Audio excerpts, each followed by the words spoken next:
po jako akawuwo tuli bubi tufa amaka gafudde. Abatuuze ku kyalo Lukalu Kimbuguma ekisangibwa mu Lukagwe Katogo mu Gombola Enama mu disitulikiti Mukono balajjanidde abakwatibwako naddala ku nsonga z'ebyobulamu kono obutonde bw'ensi ku kitebe kya disitulikiti Mukono okonegwanga okutwaliza wamu okubataasa ku mugagga abayiwa mu Kazambi atuuse n'okubasangula ku kyalo ng'onaaleeta ekivunduko n'okusomboola enswera. Twatuumayo erinnya mu kiswera.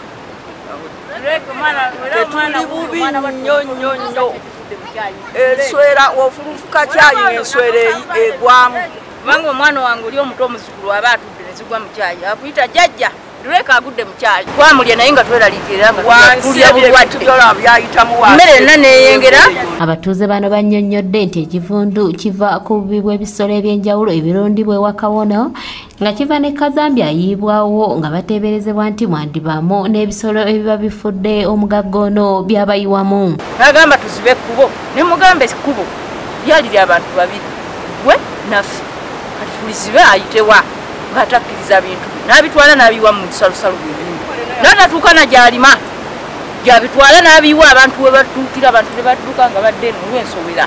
Bategeezezza ng'okusoomoozebwa ku basinze okusanga mu bbanga ey'emyezi 4 omugagga ono kuva yatandika okubayiwa mu Kazambi ku kyalo olw'ensowera ne zizingako ekyalo kyonna ezibamazeeko emirembe n'okutuuka okusatula amaka g'abamu. Batusaba gavumenti okuyambe ku musinde gwatadwetufika tutukyebaka ku kubo oluba akagulawo ennyumba ensolo ziyise bwezayise dda ofuna emmere yigera ku bisinsowera olwekyo enkozi zigindako bugezi nsowera ova kusimba kunyuma negirako bugezi nsowera abakazi abaana bonna betulina abaana bali bangi abo baddukana bagwa mu kidumu kibuto soosootola emmere ng'enswera eri muli enva lero lyakunva ennungi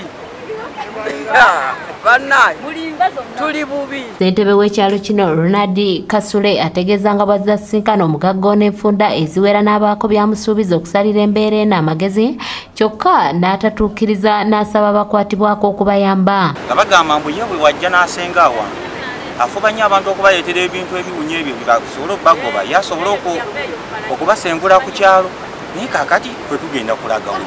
Kyo mwatandikawo ensero temujja kufa mu binema mu birekero bireka bino abatunako eddembe mu mutunako eddembe twogera kati mugati mutuka tafananyi byaki tuli bulungi wanki mugamu mutu wa mmere.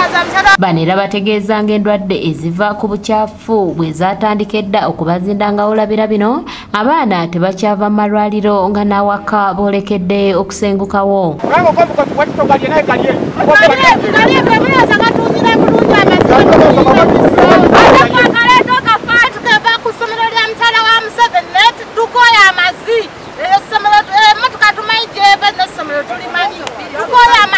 Bw'ebyamawulire ku kyalo kino ategeezezza ng'amaka mangi bwe gafudde olw'ensonga ezekuusa Kazambi nga n'abakyala bategeezezza okusoomoozebwa kwe bayitamu omuli n'abaami okubazira. Weeraliikirivu bwe nnina nti ebintu bino bijja n'ensowera nnyingi ne zigenda nga zisaasaanira ku byokulya byonna. Kati abantu baffe ayinza okukwata ekintu n'akirya nga tamaze kukyozaako. Ekivundu kyonoonya amaka nga nsookera ku maka ga Thomas aliraanyewo wali omukyala yadduka ng'omwami amuli bubi nti ensowera zigenda paka mu kisenge emmere bamujjulira ejjudde ensowera. Kati ensonga eyo gavumenti bw'eba erumirirwa abatuuze ab'e Lukalu Kimbuguma.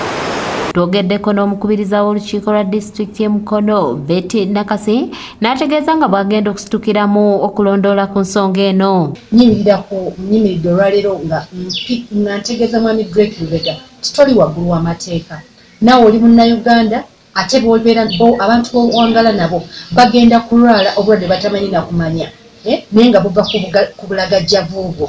So nga disitulikiti tugenda kusitukiramu okulaba embeera tugikwatako naye ng'era nkubiriza ne parish chief n'omusawo ow'ekitundu ekyo okusitukiramu okulaba nga bagenda bataasa embeera y'abantu abo nga tetunaba kuteekwa mukono gwa kyuma. Wabula yatwala ebyobutonde bw'ensi ku disitulikiti eno ategeeza nga we bagezezzaako okukola ekisoboka wabula ng'onaakyeremye. Natusuubiza okusima ekinnya ekinene ekiwanvu yaleeta abiyiwengamu ettaka babiziike abantu baffe babeere nga tebasanga buzibu embeera efaanagana bwatyo. Naye munne oluvannyuma lw'okisibiriza oluvannyuma lw'okuyitawo tulaba talina kye yakozeewo tamanya kigendererwa ki naye nga bwe muzze bassebo ne bannyabo tusaba kutusa ddoboozi lyaffe oba gyerina okutuuka itamu nnyini bakulembeze bafaabo mu bukaabe okugendera n'ebisuka byamu. Kaweefube waffe okwogerako n'omugagga onayogerwako agudde butaka oluvannyuma lw'okwebalama kamera zaffe. Patirisi Kyewalabye yakusakidde eggulire lino ku lwa ABS Television. Eddiiro kati terikyatundikamu, tetukyakyaza bagenyi lwa kivundu.